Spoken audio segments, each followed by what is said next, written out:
आपका स्वागत है मेरे इस यूट्यूब चैनल पर। ये हमारी क्लास सेकंड है।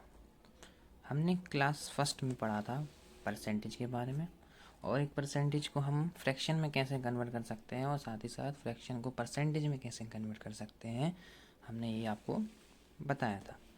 हमने साथ में ये सीखा था। आज हम सारे परसेंटेज को लर्न करेंगे 1 से लेके 1/20 तक। मैंने जैसे आपको बताया था 1 मतलब होता है होल, और इसका परसेंटेज वैल्यू होती है 100%। अगर हम इसको हाफ़ कर दें तो ऑब्वियस है कि परसेंटेज भी क्या हो जाएगा, हाफ हो जाएगा। 1/3 मैंने आपको पिछली वीडियो में बताया था कि 1/3 क्या होगा, 33 होल 1/3%। मैंने इसको निकालना ही बताया था आपको। आई होप आपको आ रहा होगा समझ में। 1/3 1/होल%। 1/4 मैंने आपको बताया था 25% होगा। 1/5 20% होगा। 1/6 16 होल 2/3% होगा। ऐसे ही करके हमें 1/20 तक निकालना है। 1/7 14 होल 2/7% होगा। 1/8 12 होल 1/2% होगा। ये सारे परसेंटेज आपको याद करके रखने हैं, वरना आप कैलकुलेशन फास्ट नहीं कर पाएंगे। बैंकिंग एग्ज़ाम्स में और एसएससी एग्ज़ाम में सबसे ज़्यादा इम्पोर्टेंट होता है तो वह है कैलकुलेशन। जिसकी कैलकुलेशन सबसे फास्ट होती है वही ये सारी चीज़ें याद रख पाता है। 9 होल 1/11%, ये आप नोट करके रखिए और इनको लर्न भी करिए। 1/12 होगा 8 होल 1/3%। हमारे जो इम्पोर्टेंट्स होते हैं हमें वो याद रखने पड़ते हैं, पर अगर आप सारे याद रखेंगे तो वो भी अच्छी बात होती है। जिसमें इम्पोर्टेंट्स क्या होंगे आपके, 1/3 1/4 1/6 ज़्यादा इंपॉर्टेंट होता है क्योंकि ये कई बार पूछा जाता है। 1/7 भी इंपॉर्टेंट होता है, 8 भी होता है, 9 11 10। 1/13 इतना ज़्यादा नहीं पूछा जाता, पर फिर भी लिखने के लिए आप लिख लीजिए, और कभी ना कभी आएगा मेंस में, प्री में, तो आप कर सकते हैं। 1/14 7 होल 1/7%। 1/15 6 होल 2/3%। 6 होल 2/3%। 1/16 6 होल 1/4%। अभी आप ये नोट करिए, ठीक है। आपने नोट कर लिया होगा, मैं आगे बढ़ता हूँ। किसी को समझ में ना आए तो वो वीडियो को रिपीट भी देख सकता है और बाद में भी उसको दोबारा। 1/16 6 होल 1/4%। 1/17 5 होल 15/17%। 1/18 5 होल 5/9%। 1/19 5 होल 5/19%। और 1/20 आपको पता ही होगा, 1/20 होता है 5%। ठीक है, आप ये सब याद करिए, ये भी सारा याद करिए, जिससे आपको क्या होगा, प्रॉब्लम सॉल्व करने में आसानी होगी। अब मैं आपको कुछ एडवांस चीज़ें सिखाना चाहता हूँ। जैसे हमने सीखा कि 1/8 होता है, जैसे हमने सीखा 1/8 होता है 12 होल 1/2%। अगर हम इसको 3/8 निकालना चाहें तो हमें क्या करना पड़ेगा, 3 मल्टीप्लाई 1/8। इसका आंसर क्या होगा, 3 मल्टीप्लाई 12 होल 1/2%। मतलब इसको हम फाइनली क्या लिख सकते हैं, 36 होल 3/2%। हम इसको ऐसे ही लिखेंगे। इसको हम अगर और आगे सॉल्व करेंगे, 36 होल प्लस 3/2, तो ये क्या बनेगा हमारा, 36 प्लस 1 होल 1/2। अगर आपको पता हो शॉर्टकट्स, तो 36 1 में प्लस हो जाता है तो ये बनेगा 37 होल 1/2%। मतलब 3/8 क्या होगा हमारा, 37 होल 1/2%।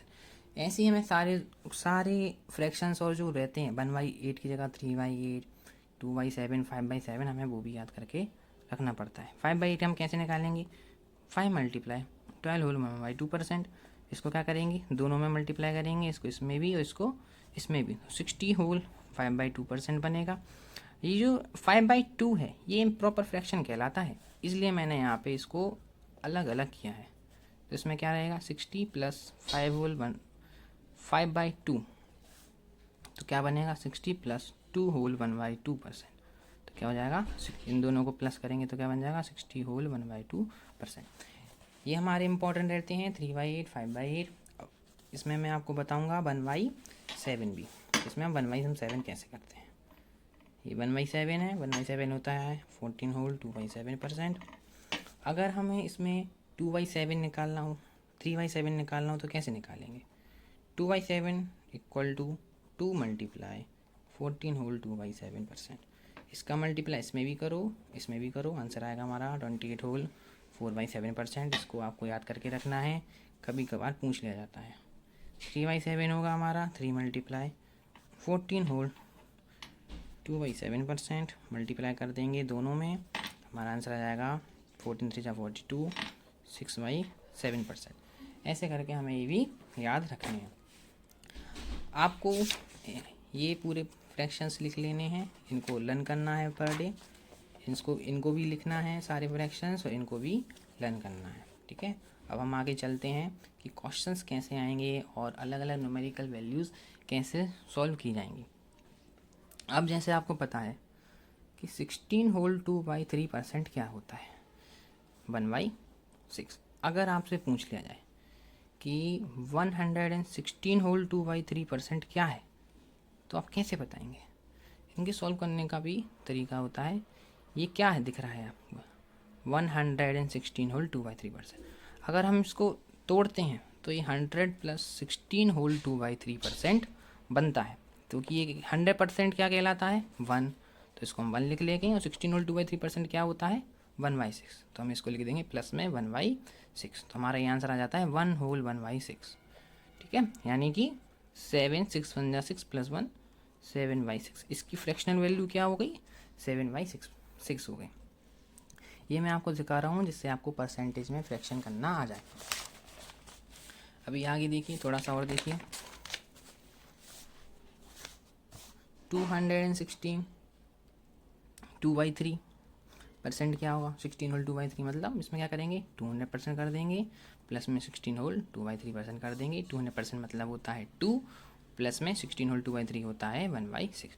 तो क्या हो जाएगा 2 होल 1/6। इसको हम प्रॉपर फ्रैक्शन में करेंगे तो 13/6। ये हमारी फ्रैक्शन वैल्यू आ गई। आप ये ना करके आप डायरेक्ट भी कर सकते हैं, आपको जैसा पसंद आए वैसे भी कर सकते हैं। और एग्जाम्पल देख लिए, 8 होल 1/3% क्या होता है 1/12। अगर हम इसके यूज़ करके क्या करें 108 होल 1/3% करें तो क्या हो जाएगा 100% प्लस 8 होल 1/3%। इक्वल में क्या हो जाएगा 1 प्लस 1/12, यानी कि 12 1 12 प्लस 1 13/12। ठीक है, ऐसे करके आपको फ्रैक्शन सारे यूज़ करने हैं। अगर पूछ लिया जाए कि 312.5% क्या होता है, 0.5% क्या होता है, तो आपको याद रखना है कि 300% लिखना है प्लस इसमें 12.5% लिखना है। अगर 0.5 आता है तो इसको हम 1/2 भी कर सकते हैं, यानी क्या हो जाएगा 300% प्लस 12 होल 1/2% भी। अब आपको पता चल रहा होगा ये किसकी वैल्यू है 3 प्लस 1/8। तो हमारा आंसर आ जाएगा 3 होल 1/8 या फिर 25/8। ओके, आप सभी को समझ में आ रहा होगा। अब हम आगे चलते हैं कुछ क्वेश्चंस की तरफ कि परसेंटेज हम कैसे निकालते हैं। जैसे हमसे क्वेश्चन पूछा गया, फाइंड 10% ऑफ 100, तो हम इसको कैसे सॉल्व करेंगे। हमें 10% की वैल्यू लिखनी पड़ेगी 1/10, फिर मल्टीप्लाई करना पड़ेगा 100 से। तो इसमें क्या है 0 से 0 काटेंगे, इसका आंसर आ जाएगा 10। ठीक है, अगर कोई पूछता है 10% ऑफ 520, तो हमें क्या करना पड़ेगा फिर से 1/10 मल्टीप्लाई 520, तो इसका आंसर हो जाएगा 52। ठीक है, हम शॉर्टकट्स भी कर सकते हैं, जैसे कि परसेंटेज काटा 2 0 यहाँ से काट दिए तो हमारा आंसर 10 आ गया। इसमें परसेंटेज काटा, यहाँ पे 2 0 काट दिए, आंसर हमारा 52। तो आपके सामने परसेंटेज की कुछ और एग्जाम्पल्स हैं जो हम देख लेंगे जल्दी से, जिससे आपको थोड़ा प्रैक्टिस हो जाए। 14 होल 2/7% होता है 1/7, ऑफ की जगह 1 मल्टीप्लाई लगा देंगे और 63 लिख देंगे, इसका आंसर क्या आ जाएगा 9। 5 होल 5/9% होता है 1/18। ये सारे आपको याद करके रखने हैं। और 18 4 जब होता है 72, ये हमारा आंसर आ जाएगा 4। आगे देखिए, 30% of x is 72, find x। हमारे क्वेश्चंस कुछ ऐसे आएंगे पेपरों में सॉल्व करने के लिए, ये नहीं आएंगे, ये सारे तो प्रैक्टिस करने के लिए हैं आपके लिए सिर्फ। अब आपको कैसे करना है, 30% क्या होता है 3/10 मल्टीप्लाई x। इसका आंसर क्या है, इसका मतलब होता है इसका आंसर ही 72 है। अब हमें इसको निकालना है, तो हम x को फाइंड करने के लिए क्या करना पड़ेगा इस चीज़ को शिफ्ट करना पड़ेगा। x equal to 72 divide by 3 multiply 10, 3 2 जा 6, 3 4 जा 12, यानी x की वैल्यू क्या आ जाएगी हमारी 240। अब देखिए, अब ये जो क्वेश्चन है हमारा ये थोड़ा डिफिकल्ट होगा आपके लिए, जिनको डेसिमल समझ में नहीं आते उनके लिए ज़्यादा डिफिकल्ट होगा। कैसे? 0.15%, मतलब परसेंट हटाएंगे तो डिवाइड बाय 100 लगा देंगे, मल्टीप्लाई 33 होल 1/3%, तो हमें पता है क्या होता है, 3 होता है। ओके, मल्टीप्लाई में 10,000, इसमें हो जाएगा 10,000। ये जब ज़ीरो लगता है तो हमें यहाँ से 2 ज़ीरो हटा देंगे, क्योंकि यहाँ पे 2 डिजिट के बाद डेसिमल लगाया है, तो यहाँ पे भी दो ज़ीरो हमारे हट जाएंगे। ये 2 ज़ीरो से ये 2 ज़ीरो भी कट जाएगा, तो हमारा आंसर क्या आ जाएगा, 1/3 आ जाएगा। तो ये आपके कुछ हमारे परसेंटेज के क्वेश्चंस थे जो मैंने आपको बताने की कोशिश की, उनके एप्लीकेशंस बताए हैं। आपको क्या करना है, सारे ये हमारे फ्रैक्शंस को सब आपको याद करके रखना है। जितने भी सारे फ्रैक्शंस मैंने आपको समझा है वो भी याद करिए, और नेक्स्ट क्लास में मैं आपको बताऊंगा कि क्वेश्चंस कैसे आते हैं और क्वेश्चन में स्टेटमेंट्स में आपको कैसे समझना होता है। ये हमारी सेकंड क्लास थी परसेंटेज की, ये मेरी छोटी सी कोशिश है जिससे आपको फ्री में लर्निंग कोर्सेज मिले। आप बने रहिए चैनल में, जिससे आपको आगे भी आने वाली क्वेश्चन समझ में आए। Okay, thank you.